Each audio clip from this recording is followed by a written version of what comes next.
இஸ்லாத்தில் இளைஞர்கள் பங்கு என்ற தலைப்பிற்கு உரையாற்றுவோம்.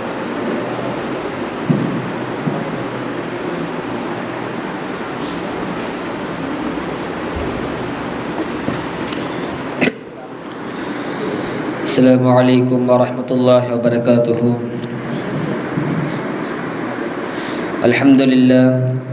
الحمد لله رب العالمين والعاقبة للمتقين والصلاة والسلام على رسول الكريم أما بعد.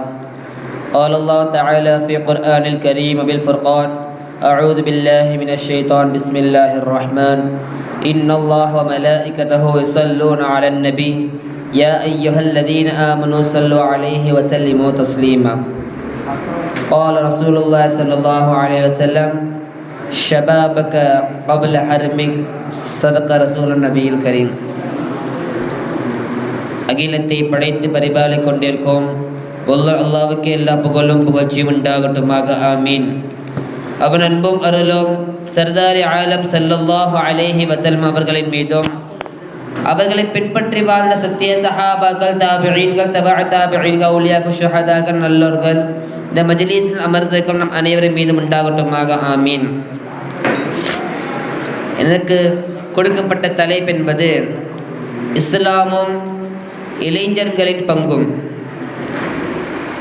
பெருமானார் ஸல்லல்லாஹு அலைஹி வஸல்லம் அவர்கள் மக்காவில் இருந்து ஹிஜ்ரத் செய்ததற்கு பிறகு மதீனாவாசி அன்சாரி ஒரு தோழர் சஅலபா இப்னு அப்துர் ரஹ்மான் என்ற ஒரு அன்சாரி நபி தோழர் பெருமானார் ஸல்லல்லாஹு அலைஹி வஸல்லம் அவர்களுடைய செய்தி தொடர்பாளராக மாறினார்.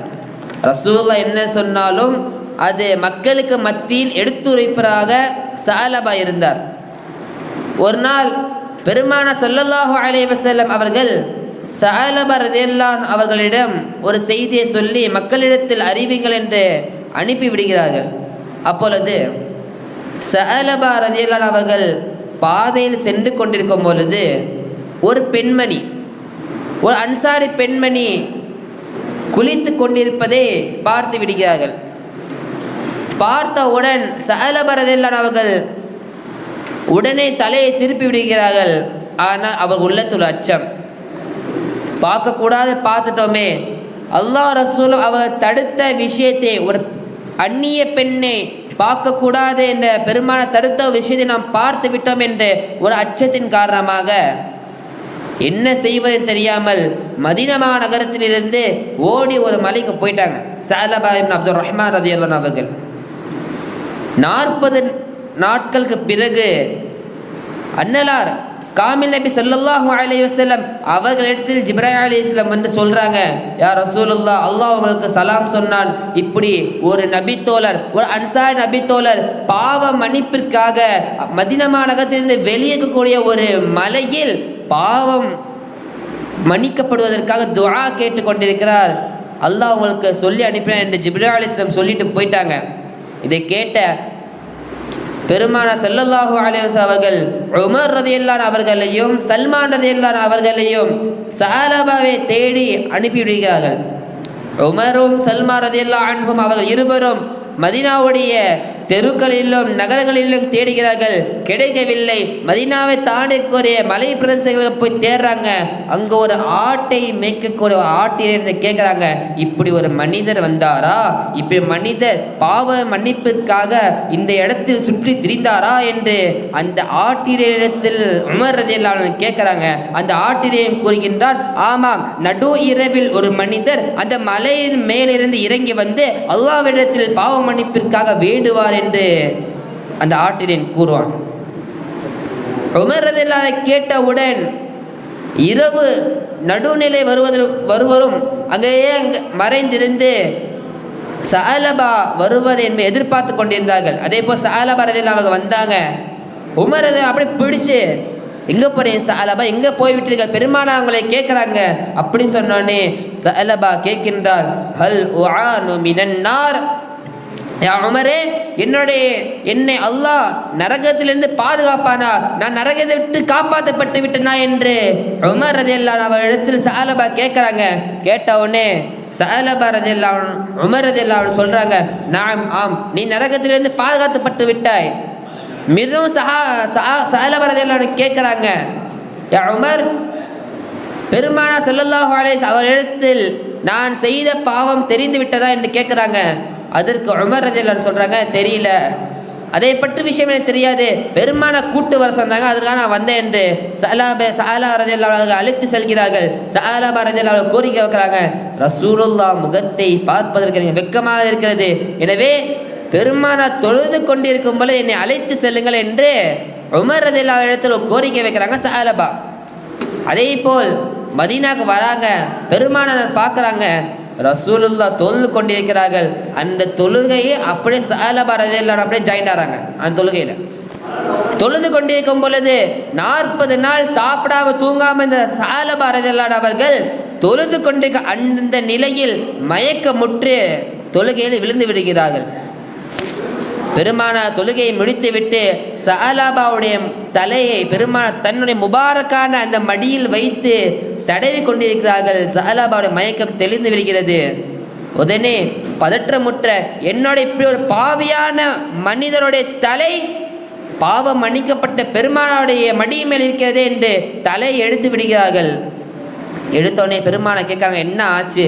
உடனே நடந்த சம்பவத்தை எல்லாம் சஹாபா கூறுகின்றார். அல்லாஹ் என்னுடைய பாவத்தை மன்னிப்பானா, அல்லாஹ் என்னுடைய நரகத்திலிருந்து பாதுகாப்பானா என்று சஹாபா கேட்கின்றார். ரசூலுல்லாஹ் ஆம் சொல்றாங்க. ஆனாலும் தன்னுடைய அந்த ஒரு அச்சம், அந்த ஒரு பயத்திற்கு காரணமாக அழுது கொண்டே இருக்கிறார்கள். அழுத நிலையிலே அவருடைய ரூஹ் கைப்பற்றப்படுகிறது. கண்ணியத்துக்கு உரித்தானவர்களே, அதற்கு பிறகு பெருமானா ஸல்லல்லாஹு அலைஹி அவர்கள் அவரை குளிப்பாட்டி கஃபன் செய்து அடக்கம் செய்த பிறகு சஹாபாக்கள் மத்தியில் சொல்கிறாங்க, சஹாபாவுடைய ஜனாசா தொழுகைக்கு ஏராளமான மலக்குமார்கள் நின்று கொண்டு தொழுதினார்கள் என்று ரசூல் ஸல்லல்லாஹு அலைஹி வஸல்லம் சொன்னாங்க. கண்ணியத்துடன் இந்த சம்பவத்தில் நாம் தெரிந்து கொள்வது என்னவென்றால், மிகப்பெரிய ஒரு அறியாமை காலத்தில் இருந்த அரபியர்களும் அன்சாரிகளும் பெருமானார் ஸல்லல்லாஹு அலைஹி வஸல்லம் மிகப்பெரிய ஒரு இஸ்லாத்தில் ஒரு தூணாக, ஒரு மிகப்பெரிய ஒரு உதாரணமாக, இந்த மக்களுக்கு உதாரணமாக மாற்றி காட்டிய சஹாபாக்கள். அல்லாஹ்வை எப்படி பயப்பட வேண்டும், இந்த உலகம் எனக்கு பிறகு வரக்கூடிய மக்கள் எதை முன்படுத்தி வாழ வேண்டும் என்ற ஒரு நிலையை சஹாபாக்களை உருவாக்கி காட்டிய ரசூல் ஸல்லல்லாஹு அலைஹி வஸல்லம் கண்ணியத்து குறித்தார்களே நாம் சிந்திக்க வேண்டும். ஒரு முறை ஸைத் இப்னு சாபித் ரலியல்லாஹு அன்ஹு அவர்கள் குர்ஆனை முதலில் முழுமையாக மனனம் செய்தவர்கள். ரசூலுல்லாஹ் அவன்கிட்ட கேட்குறாங்க, யா ஸைத், அந்த ஸைத் ரலியல்லாஹு அன்ஹுக்கு 16 வயசு. 16 வயசில் குர்ஆனை மனனம் செய்த அந்த ஸைதிடத்தில் பெருமானார் கேட்கிறார்கள், நீங்கள் என்ன பண்ணுங்க, போய் யூதர்களுடைய வேதத்தை கற்றுக்கொண்டு வாருங்கள் என்று அனுப்பிவிடுறாங்க. எப்படி நம்மளுக்கு குர்ஆனோ அதே போல் யூதர்களுக்கு ஒரு வேதம், அவங்க உருவாக்கி கொண்ட ஒரு வேதம், அந்த வேதத்தை கற்றுக்கொண்டு வாருங்கள் என்று பெருமாள் அனுப்பிவிடுகிறார்கள். 2 வாரங்கள்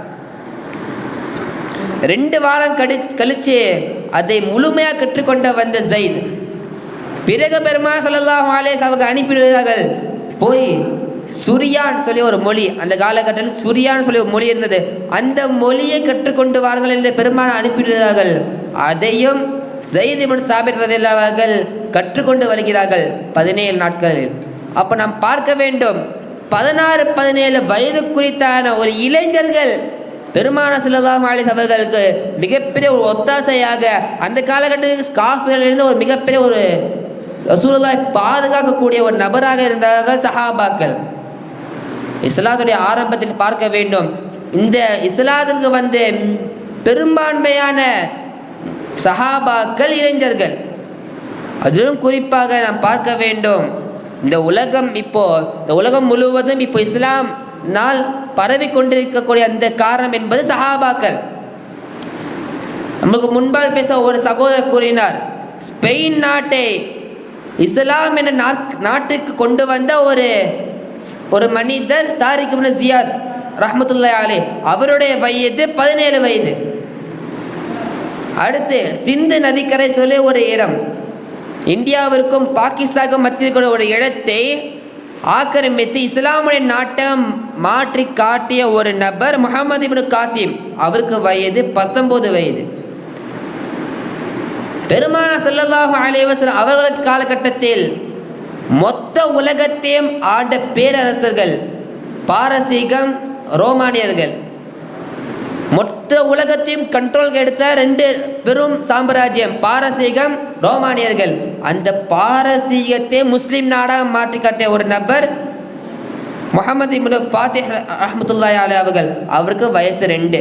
கண்ணியத்து குறித்தாலே இது நடந்து முடிந்த சம்பவம். இப்போ நாம் பார்க்க வேண்டும். 17 வயதில் ஸ்பெயினை இஸ்லாம் நாட்டுக்காக மாற்றி காட்டிய ஒரு நபர் 19 வயதில் சிந்து நதிக்கரையை இஸ்லாமிய நாடாக மாற்றி காட்டிய ஒரு நபர். இந்த கரண்டில் நாம் என்ன செய்து கொண்டிருக்கிறோம்? இன்றைய தமிழகத்தில் மிகப்பெரிய ஒரு ஃபித்னாவும் மிகப்பெரிய ஒரு குழப்பமாக இந்த இஸ்லாம் என்ற மார்க்கத்தில் இருக்கிறது. பலதரப்பட்ட நபர்கள், பல பெண்மணிகள் புர்காவை போட்டு இன்ஸ்டாகிராமில் டான்ஸ் ஆடுறதும் இந்த போல் நிறைய இந்த செயல்கள், ஃபித்னாக்கள் எல்லாம் வந்துவிட்டது. எனவே கண்ணியமான மாணவர்கள் நாம் சிந்திக்க வேண்டும். ஆலிம் என்ற படிப்பை நாம் படிக்க வந்திருக்கிறோம். எனவே இஸ்லாத்துடைய அனைத்து சட்டத்திட்டங்களையும் செயல்பாடுகளையும் நிபந்தனையும் நாம் படித்து அதை இந்த உம்மத்திற்கு எடுத்து வைக்கக்கூடிய நற்பாகிய அல்லாஹ் ஜல்ல சுப்ஹானஹு வ தஆலா உங்களுக்கும் எனக்கும் தந்த அருள் புரிவானாக. ஆகிர தஅவானா அல்ஹம்துலில்லாஹி ரப்பில் ஆலமீன். அஸ்ஸலாமு அலைக்கும் வரஹ்மத்துல்லாஹி வபரகாத்துஹு.